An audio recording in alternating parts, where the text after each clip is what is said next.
வணக்கம் மக்களே, நம்ம தென்காசி நண்பர்களுக்கு வணக்கம். நம்ம தென்காசி ஈபிங்கிற பாலத்தில் இருக்கிறோம். அந்த பாலத்தோட வியூஸ் பாருங்கள். நேற்று கனமழையால் எவ்வளோ வெள்ளப்பெருக்கு வந்துருக்குன்னு பாருங்கள். இது ஆறு. ஆற்றுக்கு அங்கிட்டு நிறைய வயக்காடு இருக்குது. நான் ஜூம் பண்ணுறேன் பாருங்கள். இதெல்லாம் சின்ன சின்ன வயக்காடு தான். வயக்காடே மூழ்கிருச்சு.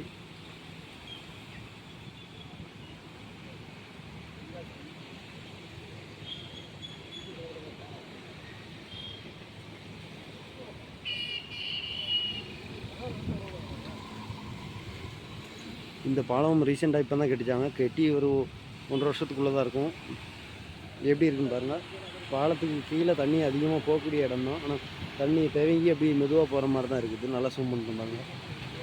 பாலத்தோட கட்டுமான பணி அவ்வளோ ஸ்ட்ராங்காக கட்டியிருக்கிறாங்க பாருங்கள். இது இருக்குது. இது ரோடோட வியூஸு. இந்த வழியாக தான் நம்ம தென்காசி போகிற மாதிரி இருக்கும்.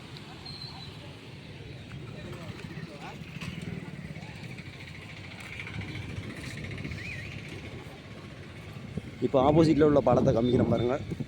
நம்ம ஃப்ரெண்டில் அந்த சைடில் பார்த்தோம். இப்போ அங்கேருந்து இங்கே பார்க்குறோம். எப்படி இருக்குன்னு பாருங்கள்.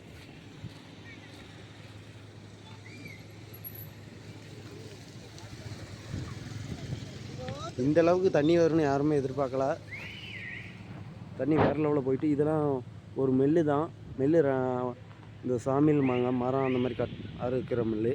அந்த மில்லுக்குள்ளே எவ்வளோ தண்ணி போயிருக்குன்னு பாருங்கள். இது ஸ்கூல் பஸ்ஸு நகட்டக்கூட முடியலை, அந்தளவுக்கு தண்ணி.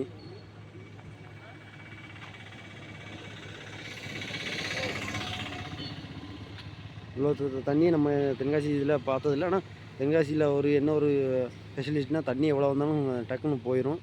எங்கேயும் நின்று டிராஃபிக் ஆகாது, வீட்டு டேமேஜ் அந்த மாதிரி வராது. ஓகே மக்களை, பாருங்கள். மீண்டும் அடுத்த வீடியோ சந்திப்போம். பாய், see you. உங்கள் யூடியூப் சேனல் ரியல் ஹீரோ. மீண்டும் உங்கள் சப்ஸ்கிரைப், லைக், அண்ட் பண்ணுங்கள். அடுத்த வீடியோவில் பார்ப்போம். மீண்டும் சந்திப்போம். பாய், see you.